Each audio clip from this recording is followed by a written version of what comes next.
hopefully becomes the first MP if he wins the elections in 2024.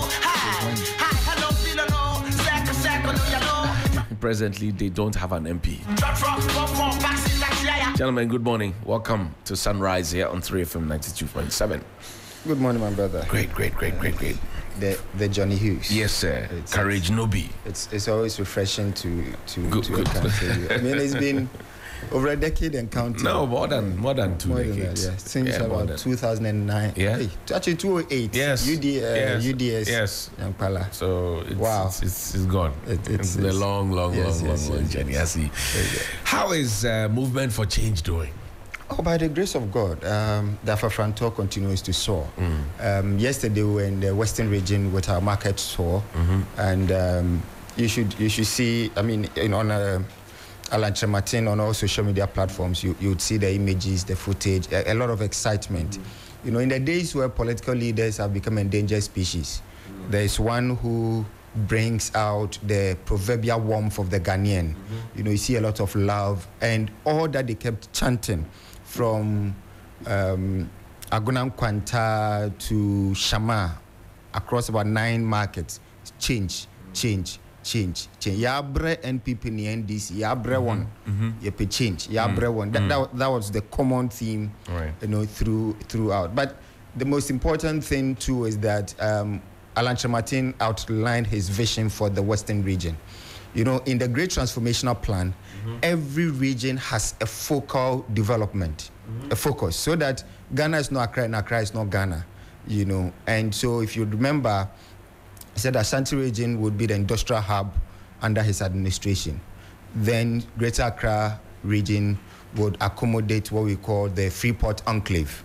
You have the Central region becoming the financial center of excellence, you know, financial hub for the West African sub-region. All of this is aimed at positioning the country to serve the sub-region. Then you have the Volta region be the skills development hub, and then Eastern region being the center for research excellence. Then Western region will be the oil and gas hub, to which he's going to build a petrochemical industry, you know, and then mining, mineral refinery, industry. I see you are putting your United Worldwide, Dr. Abu Sakara Foster. Are you forming a new party with them? I'll come to that. But he also made a very important statement yesterday that under his presidency, zero tolerance for mining in or near water bodies and forest reserves.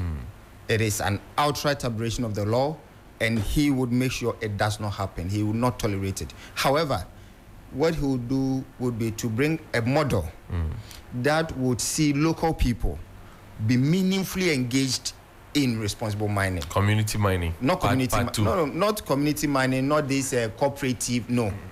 Proper businesses. You know, proper business setups that gives them finances to be able to do the sophisticated mining that it's supposed to be. Fred, concerning I'll come to you. You've already started speaking. Let me introduce Fred. Fred, good morning. How are you? Johnny Hughes, I'm not fine. Why are you not fine? The grace of God escaping me, but I'm not fine at all. Why are you not fine? The hardship in the system is unbearable. Our people have been abandoned. It's as if we are second citizens in this country. We have thrown the rule of law to the dogs. I go there every day and all I see is poverty. All I see is disappointment on the face of my people. Our roads are terrible. Some of the communities cannot be accessed as the roads have started now. The hospitals are in terrible states. The schools are in terrible states. Even water to drink is becoming a major problem. And so I cannot be happy. I cannot go to bed and close my eyes and sleep when the very people I want to represent are in this excruciating poverty and this lack of attention from a central government. Some said that this has been created. We don't eat this to do it up the street. No. When you create a district, you go and rent somebody's private apartment and you put them over there, and that is all you have done. And for several, months, this Assembly Common Fund has not gone. We don't have any internally generated fund from anywhere, and so even the assemblymen, the allowances will be paid to them when they go and sit. We don't have it, so they don't even go for sitting. Then really, what is going on over there? And so, Johnny, if you ask me this morning, I'm not a happy person at all. But the only good news is that God has given us life. and we've been able to come to your studio to come and interact with this country. Let me use the platform to once again commend you. You are doing a good job. Thank you. Somebody just forwarded to me, I think, your presentation this morning, and he wants your number. So your permission, I'll send it to him. I didn't say she, I say he. I know. It doesn't matter whether it's a he or she. I know you're out of the market. So it doesn't matter whether it's a he or she. I'm not going to create any problem for you at all. It doesn't matter. A reverend minister's son, and then you are brought up in the house of God. I beg you. My father was not a reverend minister. Father was a reverend minister at the military. Oh, maybe he's saying that you are Christ-like. Yes, that I agree. Yes. Okay. That I agree. But Fred, you still don't have an MP. Yes, because Nanado and the electoral committee said we shouldn't have one. Nanado didn't say that. Nanado doesn't organize elections in this country. Does he organize elections? He is the executive. We have an executive presidency, and he's the president. Bus stops with him. I am aware, just I cannot mention the name of some private conversations where he said, you know what, I can do it, but my people will even chew me up. Because to create the Gua Congress will mean that I'm empowering NDC in parliament against my political party. And so it is a clear case of political expediency. They don't want the numbers to outstrip what they have in parliament. And so let's forget about it, let's dump them over there. Otherwise, what is the problem? They were originally part of the voter region. Then you set up a commission to create additional regions. Some petition, some didn't petition. Eventually, the regions were created. And for convenience sake, you decided to carve us out of the voter region. Johnny, do you know that we are the only district in Ghana that was divided into two in the creation of these regions? We are the only people. Otherwise, we're part of the whole municipality. Now you carve us our four traditional areas, Sandrogo, Fiakpa, Fololobi, and Likpe.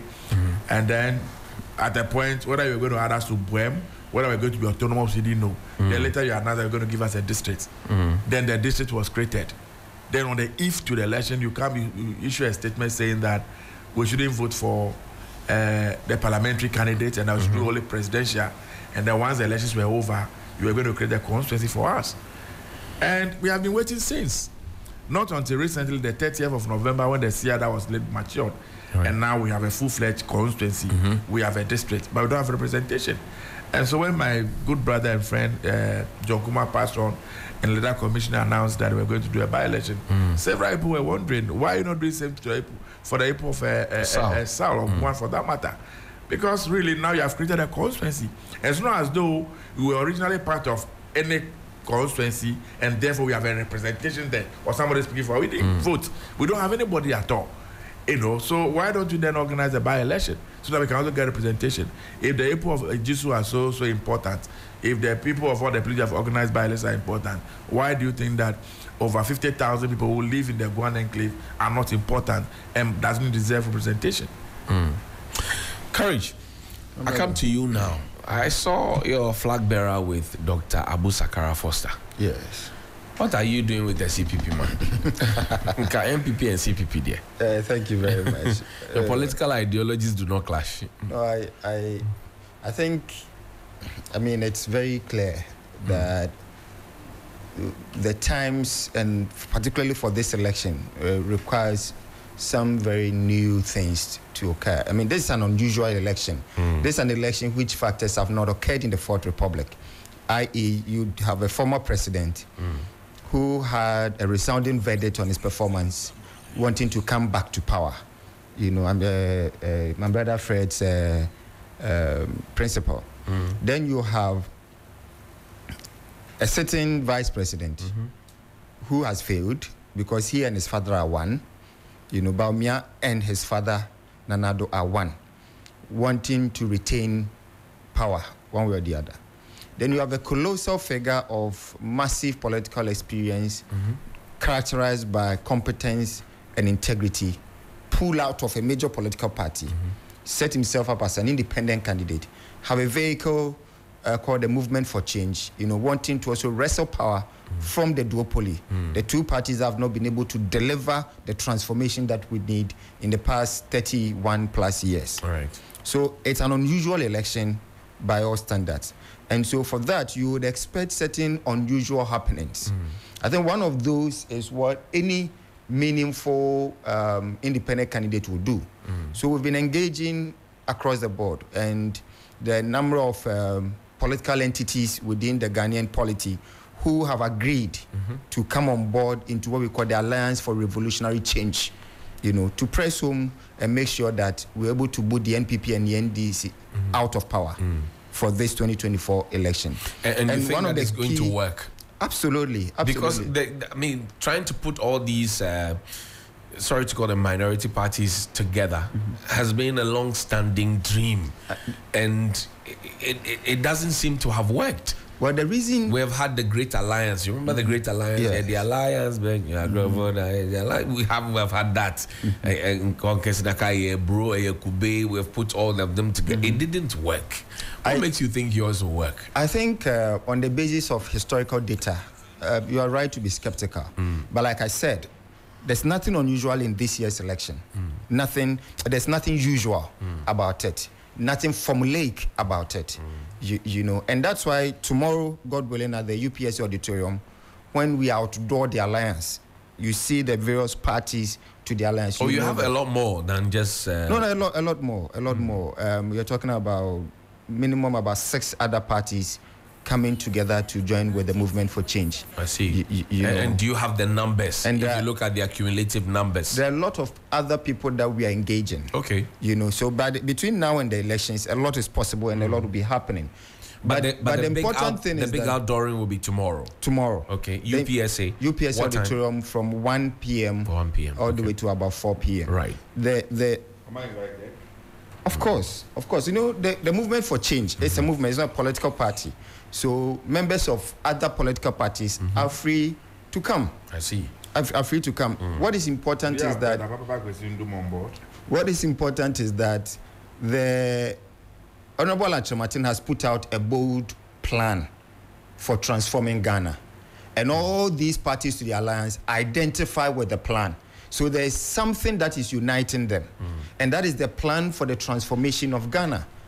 And that is the great transformational plan that he's put forward, out of which many policies are being outlined. And that is the glowing factor, that we all agree that these two parties have been very detrimental to our development as a nation. Right. And we need to kick them out to form, most importantly, what we call the government of national unity. This divisive kind of politics won't help anybody. Can you imagine what will happen in this country if, for example, the NDC wins power with the kind of politics, high-tone politics we've seen under the NPP? And we are friends. They turn the kind of thing they say they will do. Because they said, in the previous administration, we were quite measured. But Nana-Addo has shown us that you can actually go overboard and nothing will happen. Our democracy cannot survive another 4 years of this type of high-tension politics. But until recently, we were part of this high-tension politics. But I think one of the things that you probably, again, know about me is that I'm a person of conviction. Right. And no matter how far we've gone, if I realize that you've betrayed the cause, you have all the part, I get off Would you have moved out if Alanche Martin had not moved out? Maybe you should talk to functionaries within the NPP who knew me, even on the communications team. I'm a man who's always moved by my conviction, and they always knew, and of course, when you're part of a family, it is not in fashion that you'd be criticizing the family outside, but internally, and there's evidence to prove it, right. That at every point in time, I said what ought to be said, what needs to be said, and when caution would not be heeded. Of course, we went down the path that we've gone on, where today even a delivery tracker cannot track its own progress. But you have to be fair. What is that? What's the meaning of that? But when you tell me that it is an error, for example, this is your show, right? There's a DJ. He feeds the songs that he's playing onto the system. Right. You don't do that and come and tell me that it was an error. You selected it, right, and put it in there. Right. Garbage in, garbage out. Exactly. But it is only symptomatic of the kind of administration that we have. One that is cavalier, one that is not responsive to the needs and sentiments of the people, and one that is very belligerent, thinks that it can do whatever it pleases and get away with it. Do you think that the delivery tracker was unnecessary? No, I think that the best tracker of whatever you are delivering is the people, testimonies on the ground. Okay. The people feel it. If there is a facility in my neighborhood which I use, I don't need to go on an app to know. Right. If fuel price is 7 cedis, I don't need to see it on a delivery tracker. If it is 15 cedis, I don't need to see it when I get to the fuel pump, the pump station. This is actually not a delivery tracker. This is performance tracker. In 2020, we had a delivery tracker, which had 18,000 entries. Right. And the performance tracker has 13,000. What happened to the 5,000? I don't know. So it's a charade that I think is a waste of everybody's time. You know, when you deliver good Rwanda, do they have performance tracker? No. No. The people know if conditions are good. Alan Kyerematen says something in Western. He says the markets. If you want to know the true state of the economy, go to the market. The markets tell for itself. So the market women in Shama, in Agunam Kwanta and the likes, who were screaming change. And we're all saying there, you have to about many people who are buying. You have 2 men these phones who are buying. That is the delivery tracker. It's the testimonies of the people. You know, for example, I say for any day, free SHS was a wonderful policy. Of course, the implementation was quite shambolic. It's become an avenue to use procurement to make all, but the idea that we need to remove any obstacle to allow people to have access to secondary education is fantastic. And those who have gone through it know it. You don't have to put it on a tracker anywhere. It is when you yourself have you've not been bold to deliver what needs to be delivered, and you need to now carve out a story, tell a story to try to convince. That is when some of these things become necessary. Fred, the MPP criticized your Green Book. They called it all sorts of names and said that you had put non-existent projects in there just to hoodwink the people. This government has instituted a delivery tracker in 2020 and then another in 2024, the performance tracker. Yesterday I spoke with Professor Kobe Mensah, who said that if the intentions were clear and not about winning elections and not for propaganda's sake, we won't have a tracker being instituted every election year just for the sake of it. What do you make of the performance tracker? Well, I am looking forward to a day where governments in power will allow their deliverables to speak for them and don't necessarily need to go out there, want to showcase what they have done. Because as Courage rightly said, when a school is built in my community, we don't the Gongo be there to go and be the Gongo to announce to the whole community that they have built a school. Everybody who lives in the community can see that the school has been built, right? If the road has been constructed, everybody who uses the road can see that the road has been constructed. And so really, governments don't need to go out there to announce. But it's because of the kind of politics we do, and also the fact that all persons cannot be at all places at the same time. And so sometimes you want to bring this into the fore so that everybody will be on the same page. To the extent that you come and build a hospital in my community, if Courage has never been to my community before, it will be difficult for him to tell that a project has been done over there. I mean, tend to question what I've done with the resources. And that is why you want to embark on some of these things. But when you are doing it, some credibility is needed. You know, some truthfulness is required of you, that you put the facts out as they are. And you don't embellish, you don't deliberately create distortion, and then when you are found out, then you now rush and come and tell us it was a mistake. We don't make mistakes, all right? But some mistakes are pardonable. Some mistakes you can say, okay, these are genuine mistakes, 1 or 2, so we can just let go. But when you make mistakes as many as over 300 or so that they are mentioning so far, you know, it can no longer be a mistake. And some of the things I've seen on the tracker, it's best my belief that you build a KVIP, a 3-seater or 4-seater KVIP, and then he finds an expression on a platform like this. These are projects that assemblymen and an area committee members are supposed to be commissioning and be showcasing their communities. Why should this come to the national stage? You know, you see, I am not.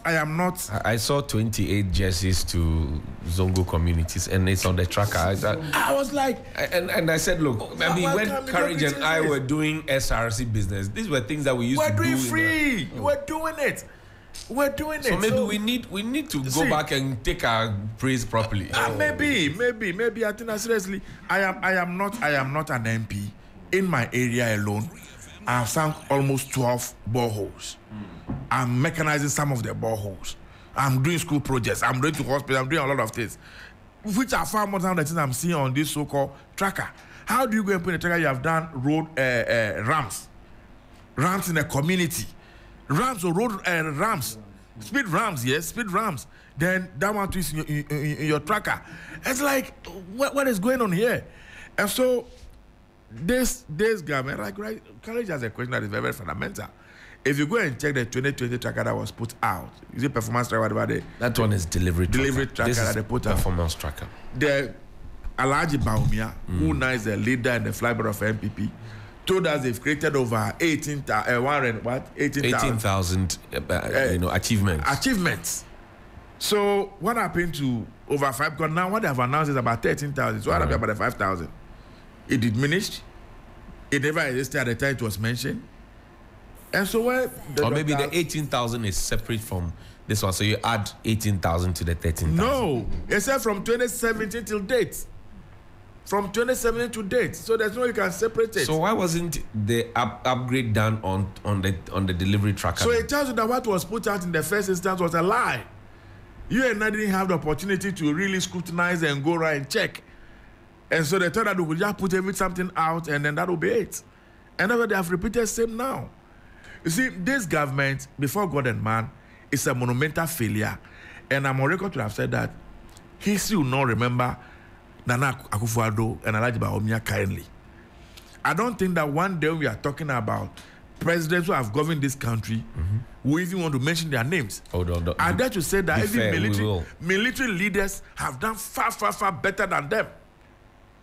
Almost all the military leaders we have had in this country, they have done far better than them. Are you suggesting that you can't find a single thing that the government has done which is commendable? Dr. Kwame Nkrumah said, judge me by the depth I am coming from, not where I have gotten to. I am not judging them by one or two things that I can point to. I am judging them based on the resources that have come into their hands and what those resources could have been used for. And I'm judging them based on the thing they said prior to the 2016 elections, for which the people of this country voted for them. I'm judging them for the lectures they organized across the country.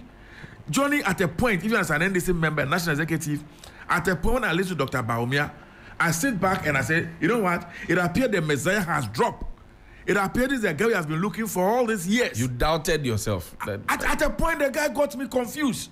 Because the things the guy was saying, the guy appears so real, so practical. He understands the thing. Somebody came from the Bank of Ghana to tell me, you know what? I have worked at the Bank of Ghana before. I am the Deputy Bank of Ghana governor. I am telling you the money is there. I am telling you don't need loans to fix your roads. All you need to just construct the roads and put your toll booths there and you are good to go. I am telling you, you are not going to collect taxes. We are moving from taxation to what? Production. The juicy things they said. The things they said. So I thought that really we were not doing well. I thought that we didn't know what to do. And so these guys were coming to fix the economy. See, if Nana Addo Dankwa Akufo-Addo, the president, had never become a president of this country, Ghanaians forever and ever would have been cursing themselves that we had a man that would have faced country that we didn't give him the opportunity. Oh. I'm telling you, Ghanaians would have been saying that we had a man who would have faced this country but we didn't give the opportunity. I don't understand. Because this is a man who told us that he's too old to be corrupt. This is a man who told us that after his father was the president, he was born a silver spoon in his mouth. Who said he was not looking for money. He's coming to solve Ghana's problem. He's coming to move the economy from the God's bed economy to whatever. We heard all manner of slogans.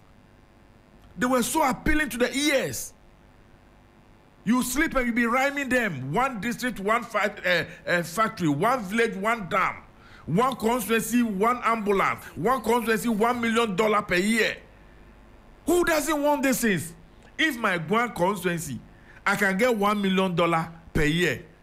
Trust me that in 8 years, I wouldn't need anything in that constituency. I'll fix all the roads into asphalt. I'll build all the schools. I'll build all the hospitals. I'll create employment for my people. These are the things the man promised us. Look at the resources that have come into the hands of this government since they came into office. Today, they blame everything on Russia, Ukraine, COVID, and what have you. When you came into office, COVID came. You went to Bank of Ghana to go and print millions of cedis from there. World Bank gave you about $540 million. IMF gave you about $2 billion. You went to True Corporate Ghana, the Ministry of Information. Obiafa Bimbro, Obiafa Bimbro, Obiafa Bimbro. They collected money today. They've even accounted for it. They gave some to even to the workers of the ministry. They shared them among themselves. The money you got, if you put everything together, almost 35 billion Ghana cedis. According to the president and his cousin, the finance minister then, the total amount of money they spent on COVID-related issues was about 19 billion. So what happened to the rest of the money?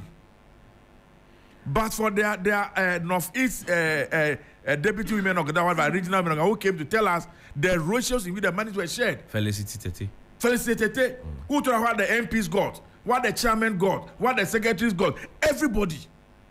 When you ask them, these people have the effort to tell you that we gave you free water, free electricity. It's Accra Kumasi Kaswa. People say you and the MPP, you are the same. It's really, you see, you are like Oko and Achu and Achupi. Anybody who speak that way is just being disingenuous. Why do you say that? When John Dramani Mahama came into office and he got money, either through loans or through grant, whatever he got it from, he said the people of Accra deserves a regional hospital. Let me use part of that money to build a rich hospital. For you and now, we are sure that we can go there. John Mahama said the University of Ghana deserves a teaching hospital, a medical center. A medical center that you can equate to any other facility in this country. The University of Ghana played a role, but the government was involved. Today, go look at that facility. When COVID broke, majority of these big men in society would have died but for that facility. The Bank of Ghana facility in Tema. Go and check the state of that particular facility. President Mahama said almost every region must get a regional hospital. Go to Upper West. Why? Go and see a regional hospital. Go to Boga, go and see the regional hospital. So the bottom line is that you're different from the MPP? Tangible things to show. Go to Tema. You know Tema very well. You have been to Tema Port. You know how the port was, the size of the port, the number of vessels that could take. Go and check what they have done there today. Go and check. Go to Takoradi Port. Go and check what they have done there today. And so the investment we did, and for any third world country to move to the next level, what you need to do is to build and expand upon infrastructure. Okay. Because these are this infrastructure that will deliver tangible and reasonable employment opportunities for the people. Know that NAPCO, what's the one? That one they call it NAPCO. That they created. They said about 100,000 people have gotten a job. They were screaming and shouting and somersaulting all over the place. Today, where's NAPCO? Thank you. Today, where the people went to NAPCO? Courage. The inflation figures have come up again. People again are raising questions and punching holes and saying, "No, they look too cooked." What do you say? All right. Thank you. I think quickly quickly. Allow him. He has the right to reply if he wants to. I attended the Bokwa State College. Right. In 2010, the late President Mills went there to commission a 3-unit classroom block. The president, not the Minister of Education, not his deputies, not the district chief executive, but the president. All right? Whether you vote for MPP or NDC, it is destination Dumso and destination IMF. Do you get it? And you see, UGMC, was it Prof. Mills' administration project or John Mahama? So it is this lack of conduct, that makes both parties really the same. No, please hold on. That makes. Let me just help you. No, but he kept quiet. No, this one is not a friendly interjection. You ask me that people say they are not seeing difference between NDC and NPP. Right. It is a John Mahama and Alhaji Mahama. But so I am just your giving you answering. You said that John Mahama said that UG deserved a medical center. But he came to complete the project in the first place. He was initiated by President, but he completed. He was the vice president anyway. How did you decouple the two? You were giving the initiation. But how do you decouple the two, Johnny? John Mahama. How do you decouple the president and the vice president? It's only about Omiana and says a mate. Today they are But no. Today you can't say they are the same. Why? It's Baumia who says it's a mate. Mahama never says a mate. But Dr. Mahama was an integral part of you Prophet Ahmad's administration. When the Thank people you. were saying that the Mills Mahama administration, Right. they had a problem with it. It is this double, tangent, and that is why we say both of them are the same. Because if the core, which is integrity, is missing, the outcome will be the same. Okay. And that is why, whether it is NDC or NPP, in the past 31 plus years, we've had the same challenges. The challenges have not changed. It's just this one comes, does something small through procurement, enriches a few people, and then they are booted out. And no, inflationary figures. Yes. You're doing, is it 25%? Yeah. Now? Do you believe the figures? Well, I mean, it's the same statistical service. Statistical service, yes, so for want of anything, I'll give it to them. But my point is that, you see, the thing about inflation, if inflation jumps to, say, 55%, and this pen moves from 1 cedi to 1 cedi 50%, 50 cedis, when inflation now comes down to 25%, it moves from 1 cedi 50 pesos up. All right? And so whether it is 23, 25, for the point is that, is it at a place that the Ghanaian people desire, that people can live comfortably? Certainly not. For you to be able to live comfortably, you need inflation to be stable, single digit, over a long period of time. So where we are today, I don't think anybody can jubilate. Nobody can jubilate about it. Things are really, really difficult. Things are tough. It's extremely tough. And I have never witnessed inflationary rates correspond truly to what I buy. Because when I go and buy and I see, you see the amount, you see the increment. The disparities in what you're supposed to. And when you compute for yourself, basic matters, you realize that it is far higher, but they'll tell you it is the what? Average. They're taking it. They are the statisticians. We grant them that. But we cannot live in a country where inflation is hovering over 20%. We have interest rates about 36%. It cannot happen. And you see, Alan Martin has been saying something, that the way to control all of this is to have a comprehensive program that deals with taxation. One, both administrations, NPP and NDC, rely heavily on indirect taxes. It is counterproductive. So do away with that and rely on direct taxes. Okay? When you do that, people's purchasing power increases. If you take out all these NHIL, what have you, COVID levy, and all of those indirect taxes, e-levy and all, if you take them out, and that's why he has pledged to scrap all those taxes when you made a TUC. If you scrap those... But if he scraps the taxes, where are we going to get money from? Good. To run the affairs of state. The most important thing you need to do is to create jobs. Okay. If you create jobs and people get works to do, they will pay direct taxes. So at the end of the month, people pay direct from their salary. That is what you can use to develop. Not this. This is punitive. This is retrogressive taxation. So you need to do direct. So that's why he's saying that for young people, if you have a business idea, the government will support you with loan at less than 10% to be able to build up and expand to employ more people. So that, by the way, when you continue to employ more people and you become established, you can pay corporate tax and the employees will pay direct taxes. He's saying that for those business people, first 5 years, he gives you tax-free holiday so that you can plow back your profits into the business for it to be stable. He's saying that for market women, he's going to give you what we call the traders bank. That bank will make sure that it lends to you at concessionary rate far below the commercial rate, so that you can borrow and expand your business as traders and trade and do well. He's saying that for people in industry, he's going to build more industrial parks across the country where you have all allied services. You see, when we do these things that create jobs, he's saying the port, for example, we all complain about airfares, or the road fare. For the first 6 months, for the first 2 years, every 6 months, importers will have a fixed rate so they can plan their business. And he said after the first 2 years, he remove import duty on spare parts.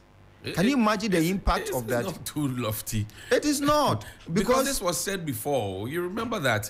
Spare parts dealers jubilated. They went onto the streets. They contributed money I'll tell you why to support. And then now I'll tell you why they are disgruntled. They're not happy. I'll tell you why it is different now. And then in addition, he says that, you know what? Let's make Tema Port a free port enclave. What a free port enclave will do, it will increase the level of traffic to our port. What that does is that it brings down rates, even shipping rates. And then he says, let's build our national shipping line. Let's build it, because now we are at the mercy. You see what's happening in Nigeria? And Nigeria now forms Air Peace. And all of a sudden, all the airlines are dropping their prices to compete. Yeah. So there's a way to go about it. And the reason why you can trust Alan Kyerematen is because he's got a credibility. But then he's got a track record. Let's talk about the spare parts thing. This has been said before. Yes. Spare parts dealers jubilated. They put together money to support the campaign. Yes. And then they started crying. Yes. I'm saying that when they heard it, they knew it was possible. Of course, unfortunately, the one who said it was not committed to doing it. And that's because of the lack of integrity. It's a lack of integrity. What is integrity? That you go by your word. And if for any massive contravening factors you're unable to do so, you apologize and you move on. You are expecting an apology? Of course. From who? The president and his vice president. Nana Addo will apologize to you? No, he should. The Ghanaian people? He should. You are very hopeful. No, he should. I'm saying that if I were in his shoes, I would. Do you know how many things have happened that he's and I'm supposed saying that to have? If I were President Akufo-Addo and Alhaji Bawumia, I will apologize to the people of Ghana. That is why you are not. And that's why your expectation... But the reason I will do that is because I serve a Christ who requires of me to do that. It's a Christ-likeness. But Nana Addo serves Christ too. So, by their fruits. You shall know them. But importantly, so when we scrap the import duty on spare parts, for example, it will bring the cost of transport down. And this will be done what, in the first year? No, 2 years. 2 years after 2 years, yes. So 6 months. 6 months flat rate, stable rate. First 6 months, second 6 months, third 6 months, fourth 6 months. By the end of the fourth, all the necessary structures would have been put in place to now necessitate a total scrap. Okay. All of this is from the Great Transformational Plan. I hear you. It's a plan that he's put forward. But the most important thing is not just the fact that he has a plan, but that he's got the credibility and the track record to deliver. When he was made a minister, what he said he would do, did he do it under President Kufuor, under President Akufo-Addo? Yes, he did. Indeed, and in fact, at the State of the Nation address, the only meaningful jobs the president could talk about were jobs that were created through the 1D1F in what we call the Alan factories. Are you throwing shots at people? Oh, no, I'm stating the facts of Alan Kyerematen. Okay. Fred, inflation, do you feel it in your pocket? Johnny. Yes, sir. I've learned now to listen to people over and over and over before I take a decision. You say twice beaten. Once beaten, twice shy. Once beaten, twice shy. And so I've been very, very careful. Ordinarily, I wouldn't talk about our brother and father, Alan Cash. I've, for good reason, decided to just watch him do whatever he wants to do. And I'm praying that courage doesn't tempt me and invite me to come and say anything. He has not done that. He has not done that. Let me officially invite Fred and the entire NDC to talk about Alan Kyerematen. No, we have opened him up. Interrogate him. You know the thing that softens Fred and many others? When do you look at Kyerematen, it becomes difficult. But those are the people that we say primus inter pares. There is... He's a politician. He's been a politician all his life.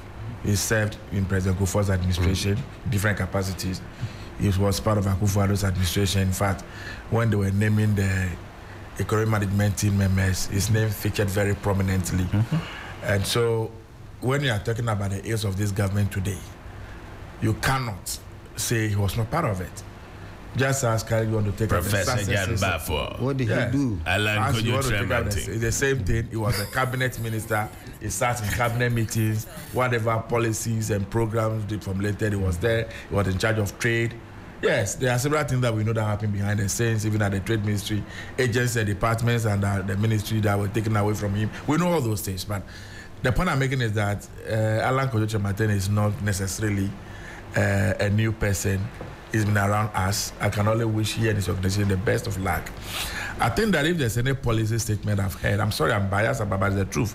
Any policy statement I've heard so far leading to 2024 elections is that which talks about the 24-hour economy. That policy, I dare say, is the game changer. That policy, if we are able to implement it fully, and I'm being very, very, very careful, if you're able to implement it fully, if we put everything in place and we roll out that particular policy, when it comes to issue of unemployment, it has the potential of taking care of. But you have not explained the policy. What is it? Well, I think that some people have just refused to listen to the policy. We are saying that TV3 FM, you are a private radio station.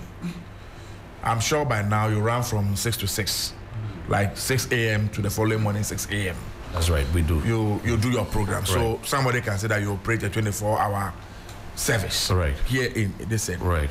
Gavin is saying that we now are coming to introduce a deliberate policy that says that if 3FM is going to operate 24/7, then they are entitled to some benefits. For instance, the electricity that you use during daytime, when you operate at night, government is going to give you some subsidies. We are saying that because you are operating at night and you are going to employ more people, there are some tax holidays that you are going to enjoy as a company. We are saying that sometimes when your staff are coming to work, because some must come in the morning, some must come in the afternoon, some must come in the evening. Because the insecurity and all the challenge that we have around, some even fear to take up the evening shifts and the night shifts. And so we are going to beef up security.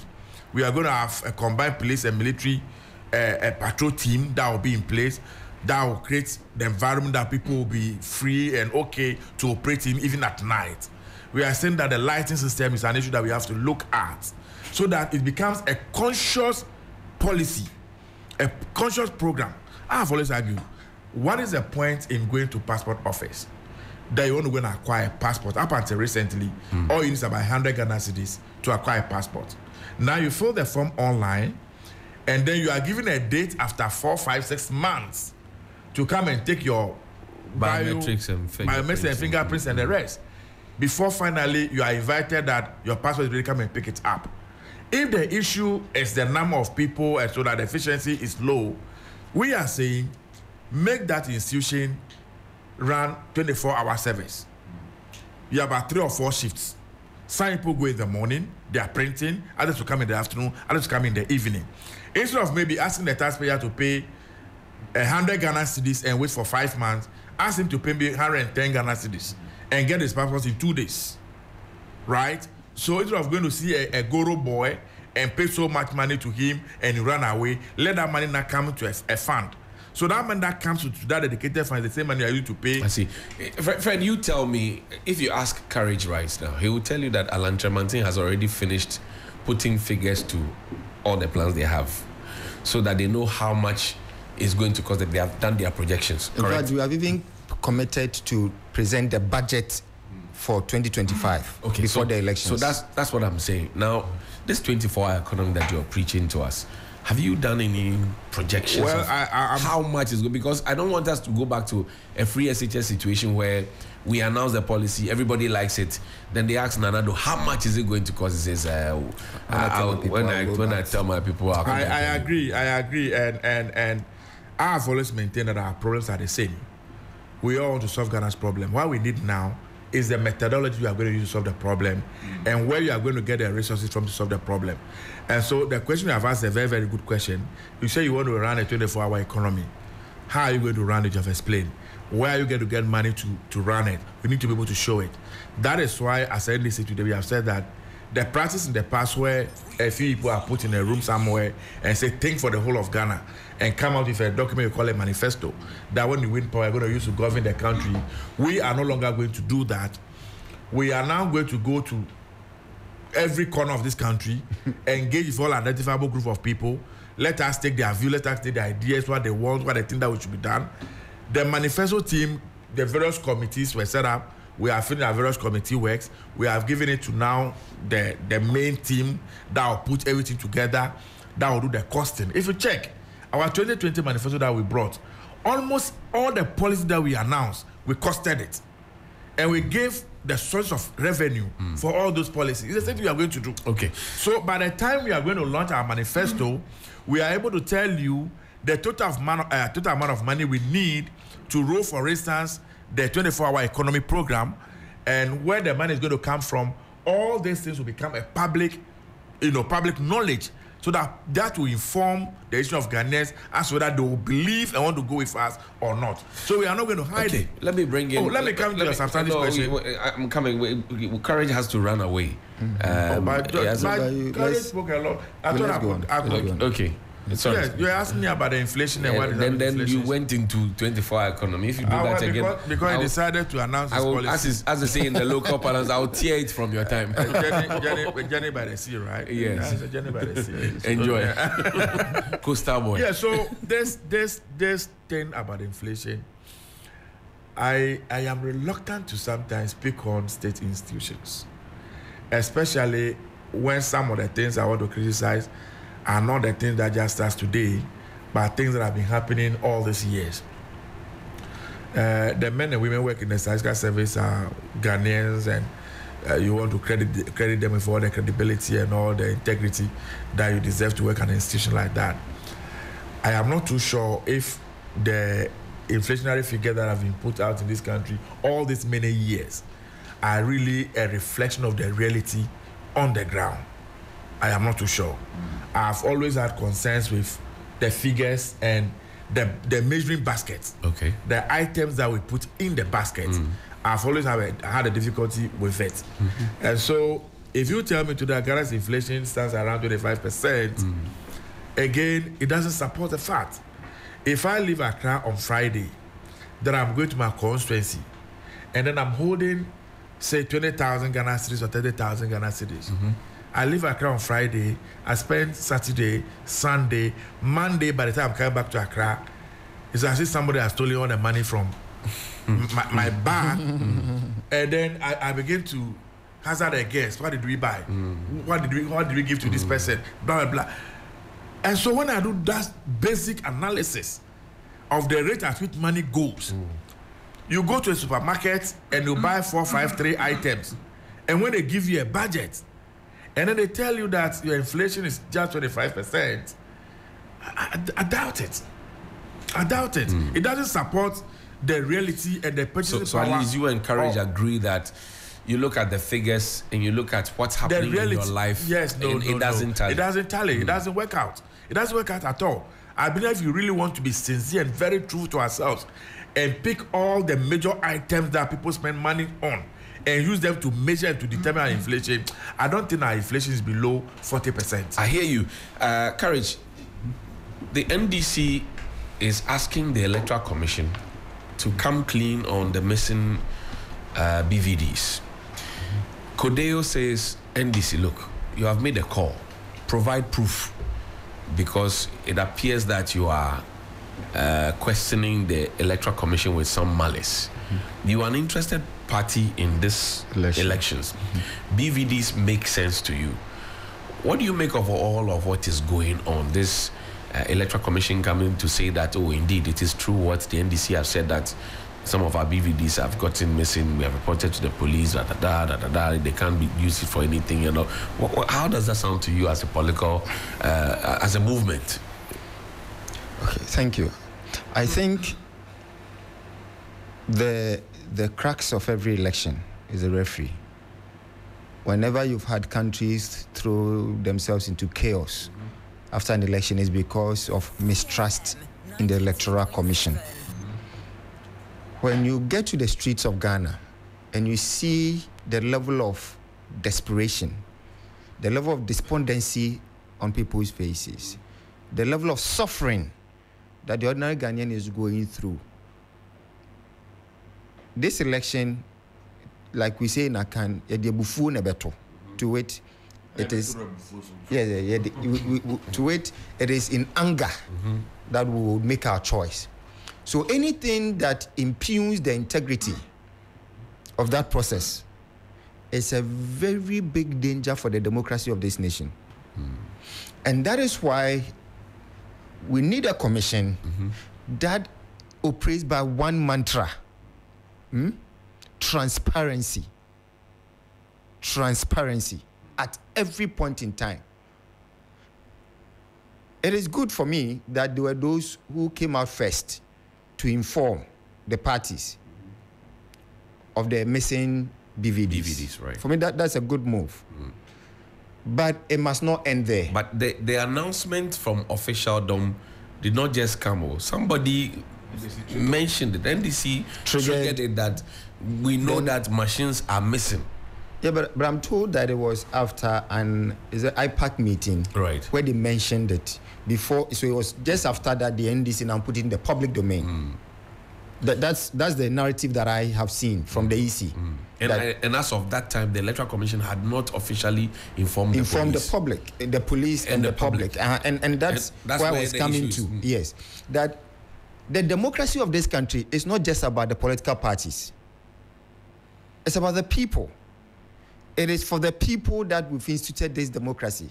It just so happens that we have these political entities, that are at the forefront of that engagement. So the EC must be very forthright and always speak to the people. It is the confidence of the people that you need. And if you are fair, true, and transparent to the people, you will get their confidence. And that is where, even when there is political mischief, the people will call the parties out for the mischief. And so the EC must do any and everything to ensure that the public is absolutely confident in the EC as an independent arbiter in this electoral process. Is Codeo being fair in asking the NDC to provide proof, because it appears that they are being malicious in their... I think it's not fair for anybody to require proof of the one who does not control the system. It is not a fair expectation. However, the one who controls and manages the system must be very profuse in giving the public information. Profusely, at every point in time. I mean, it has taken this last weekend for Dr. Srebo to explain the actual implications of what's happening. It's about 3 weeks after. 3 weeks after. But I think I need an EC that will call a press conference, all right? Bring some of the devices, put the kit there, and indicate what component of the kit is missing, right, and what that means. When you do that, you erode every avenue for mischief and build confidence. The EC exists to serve us. The Ghanaian people are the EC. We are the employer. We pay them. And so they are a service provider. But one as important as being an arbiter or a referee in an electoral process. So they should come to the people. They should talk to the people. Because if we don't go into this election with absolute confidence in the EC, we are up for problem. And one of the things that the Movement for Change has done is to provide the Ghanaian people an avenue for revolutionary change that is non-violent. In our neighboring countries, you've seen the approach that has been used. That's right. What the Movement for Change and its founder and leader, Alan Kyerematen, have done is to provide an avenue for a peaceful revolution without bloodshed. I do not think the EC would want to be the one who use the back door to plunge this country into the chaos that we all do not want. The EC must be transparent and must be more upfront, must show commitment, must must come faster, must inform the public faster than it already. You think that the EC is not being proactive in terms of providing such? There's a certain lethargy, to it, but it's not helping them. So whether it's the PR department or whichever department handles that, they must focus. And the leadership, Madam Jan Mensah, Dr. Srebo, Dr. Bosmanasai, Mr. Tete, they must make sure that every point, because see, when you don't do that, you give room for speculation and mischief. Right. And you cannot blame the one speculating. He's an interested party. Right. He wants to be sure. So to avoid that, you come, put it out there, then let's all look at it and treat it as a people. I hear you. Yeah. Fred, is your party satisfied so far with the admission first by the Electoral Commission, and then number two, CODEO asking that, look, provide proof, because it appears that you are being mischievous, if you like, for the want of a better expression? I think that the list said about CODEO, they're better. I'm so disappointed in them. Oh, why would you say that, please? I thought that CODEO is an independent watcher that also believes in free and fair elections. CODEO has been part of our electoral processes for some time now. They've been part of election monitoring. Anytime we have gone for elections and return, they have submitted their reports and observation about the things that are happening on the ground. NDC is not a crying baby. NDC knows what rigged elections can create. NDC understands what elections have done to several countries across the globe.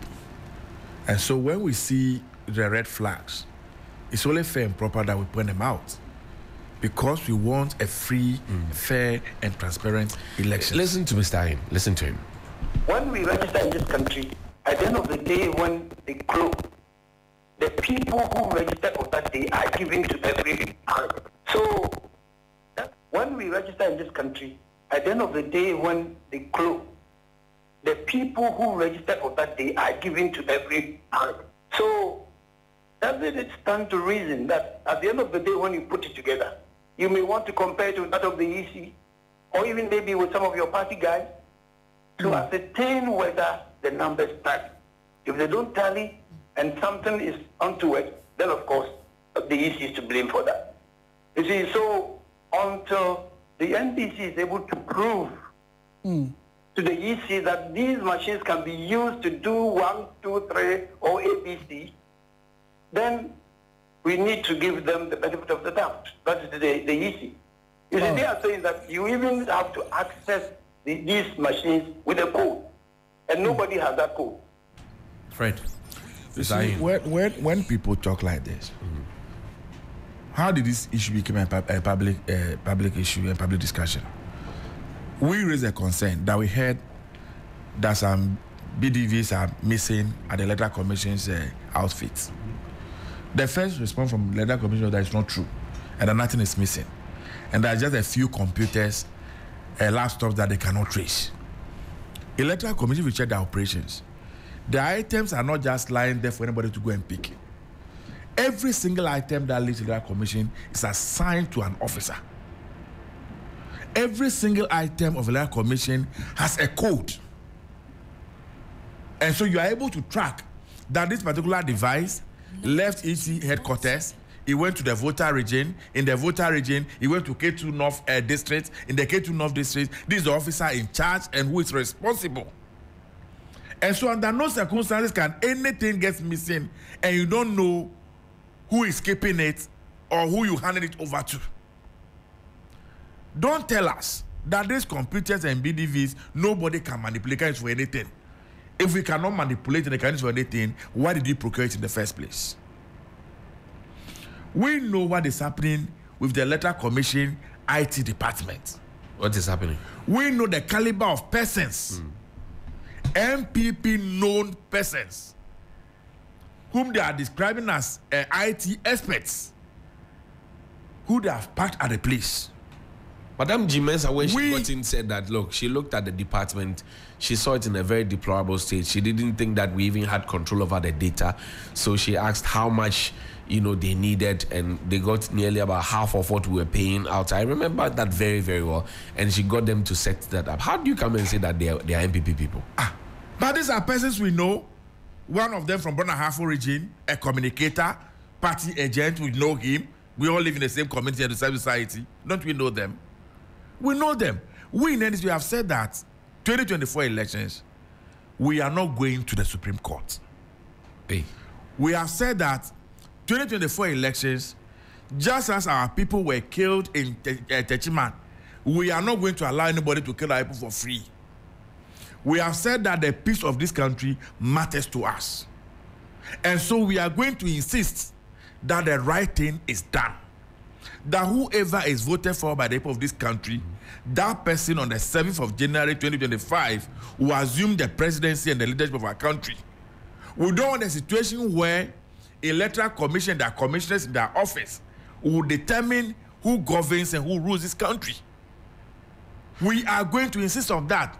Kodio cannot be asking us to give any proof. When we raise a concern, it says nothing has happened. Later now they admitted at an IPAC meeting that yes, it's true. And that we have reported to the police. And that they are doing investigation.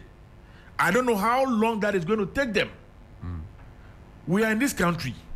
In 2021 we voted and the results were declared. For the first time in the First Republic, as I remember, G. Mensah decided to stay. I don't know where he declared the results. In those days, all the results come from the regions and the constituencies. And there's a strong room under that commission where the results are put together. All the parties agree to it and sign to it. The electoral commissioner comes to sit down and announce the results. For the first time, results were announced and changed more than 6 times. They give you this figure, the next moment they go and change, give you another figure. Till date, I don't know the election results figures that President Akufo-Addo is using as the president of Ghana. Are you suggesting that the results have not been gazetted? Have they? Have they gazetted the results? Go and check. Have they gazetted the results up to date? But you had Mr. Rojo Metonunu there. That is not a subject. We are not going to make those mistakes again. But that is the strong group I we're am talking saying about. that those things will not happen again. G. Mensah will not have the luxury of time to go and sit in a sitting room and just put results out, and that's the end of it. So that when we get to the Supreme Court and they are invited to come and account for a stewardship, then we find a beautiful way to protect her using legalities. Nobody is going to allow that to happen. But you had again. regional collation centers. You had constituency collation centers. You had national collation centers, right? The regional collation centers were a new thing that was introduced. Which we have questioned. Well, but Which you we have questioned. them. Because the transmission of the election results is something that we need to look at that point, that middle thing, that layer that they are creating, they call the regional collation center. Courage is shaking. Is something that we need to pay attention to. Because the way elections are conducted in this country, voting takes place at the polling station. Right. When we finish, the ballots are counted, results are declared, they are put on the pink sheet, all the party agents sign to it, and then you move from there to the constituency collation center. That's right. When you move from there, you have your pink sheet, I also have my pink sheet, then they go and collate, then it moves all the way to the national level. Right. And so if the electoral commission now comes to announce a result that contradicts what I have on the face of my pink sheet, then I have a basis to challenge or to argue. Now you have created a layer you call a regional collation center. Is that for fast transmission? Whatever that happens there, I'm not too sure. For fast transmission. What's of the fast results. transmission? That's what the That's electoral fast transmission. That's the part that confuses You me. understand? In an electoral process, what you want to do is to remove as many intermediaries as Barriers, possible. yes. And that is why in advanced democracies, the vote right from the voting center reflects At the collation stage. So that's what we aspire to. If you have a system where now from polling station to constituency collation center, to it comes to region, national. Before you come to national. Hallelujah. What we should be working at is to remove the constituency coalition centers. But when you have a new barrier being created, that is retrogressive. You think that the Electoral Commission is creating too many situations for people to doubt them? No, you see, They are not creating the people to doubt them. They are deliberately doing it. The more Fred. the more Yes, set structures but you there try to be are, Mensah. the more the likelihood of people all those guys. interfering with the results. So the credibility of the results gets in doubt with the more junctions there are for transmission. And that is why, as for that move, it is a no. It shouldn't occur. You know, and so at IPAC, you will raise the red flags against the regional coalition. Independent candidates are not at IPAC, and I think it's one thing that I'll call for, because we are all parties to the Constitution empowers us to participate. So if there's a creation like IPAC, or I think the name is because at the time it was political parties. It should actually expand to include other political actors like independent candidates, because they are parties to it. I see. And they take the authority from the Constitution. Want to do their mischief. Parties that are dead and gone, they resurrect them. Names that we don't even know, they resurrect them and get their representatives to go and sit in so they can help them from a court to take a decision. That's how they have operated. That's a very serious allegation. But that's how they've always operated. Parties we don't even remember, we don't know they exist. When they want to create mischief, they want to do whatever it is, then they'll try a way to bring all of them together. Madam Jimensa, because today she has military support. When you go to a house, military men are planning for a house. Her ladies back, military men. When I'm talking, you are stopping me. Why are you behaving like this? How did you go and find out that military people are why don't you have our eyes to see everything that's happening in this country? Military men are planning for a house. Her ladies back, military men are holding her ladies back around. Have you gone to hold it? Wait. So if you not seen military men holding her ladies back? Yeah, but have you not seen military men holding her ladies back? I have not seen it. Pounding fufu. Are you saying you have not seen military men holding Jermaine's lady back? Men around him. Holding her ladies back, you've not seen that? No, I have not. I'll bring you the videos. But how did you know that military? Do you go and eat fufu there? Do I need to go and eat fufu there to know? All the things that you know that you talk about, do you have to be there to know? Are you also not in the society? I was in your constituency. That's how come I can talk about things in your constituency. But there are things you talk about on your Johnny's Bite that you've never even been there. But you get information. I need to see. And so also see things. So you have gone to I said so just powerful in the house. And so because she thinks that she has all this protection, she doesn't care about anybody. She doesn't care about anything. They care beyond but Masari, they throw jabs at everybody. We have said, and we are calling on Peace Council and all those institutions. The time to act is now. Okay. The time to speak is now. We don't want a situation where you sit down, you don't say anything, you don't get involved, you pretend you are not hearing all the concerns we are raising. When we get to that point, when we said no, we want the right things done, don't come to our office and come and sign a peace pact with us, because we will not listen to you at that point. This is to the Peace Council? Yes, they should do their work now. They should call Jimensa and the Boss Masaris and the Electoral Commission to order. But the Electoral Commission is want independent. A free, you call that independent institution. Remote control from the Flasser House. Oh, Fred. You want to say it's a Fred, but you know the truth. You know what you say. How do I know? You are making... Is Jimensa an independent person? Is she not? Is she the one in charge of the Electoral Commission? Yes, she is. Who told you she is the one in charge? But who do we pay? Who appears before Parliament? We pay her on... her name is on it. It's finished. They tell her what to do. Who? They determine what... It's the government that is running the Electoral Commission. No, but the government is big. So I'm saying that. We are always saying that. You can even make President Akufo-Addo Alhaji Bawumia the Electoral Commissioner. To the extent that you do the right thing that all of us have agreed to, we don't have a problem with you. Thank you. It's already they've appointed their people to the place, right from Bob Masari, who was a patron of Tescom and Legon campus. All of us know him, political science department. He's a deputy commissioner. They have brought people to the ICT. They have brought people. We are not having a problem. But if they think that by being there, they are going to take advantage and cheat NDC, lie. Courage, you have the final word on this one quickly. Our time is up, so we can go.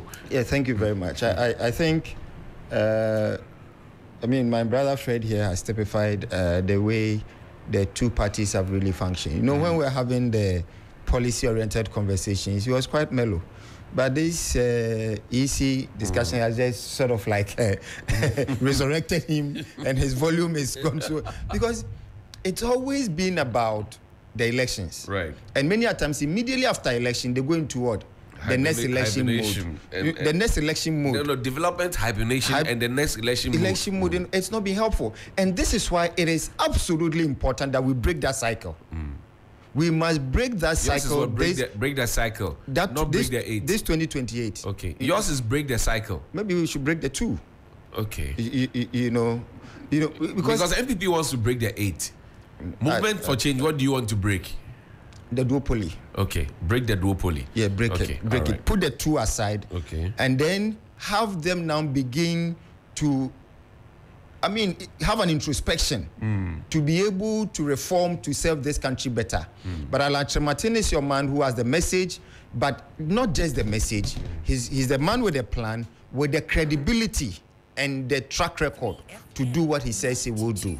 Thank you very much. But tomorrow, Corinne Nobi is with the Movement for Change. He says tomorrow at 1 p.m. is inviting all of us to the UPSA auditorium, where Alan Kyerematen, you announce what? We'll be outdooring the Alliance for Revolutionary Change. The alliance of other political entities in support of the presidency, the independent presidency of Alan Kyerematen, and the Movement for Change. So no confusion out there. On election day, you are going to have Alan Kyerematen as candidate, the Movement for Change and the Afafranto as the emblem.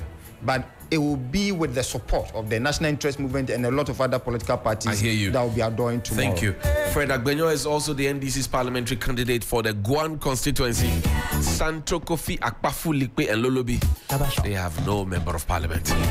Musa Abattoir says, we in the NDC have stated our position clearly that we won't accept any unethical explanation from the EC regarding the stolen BVDs.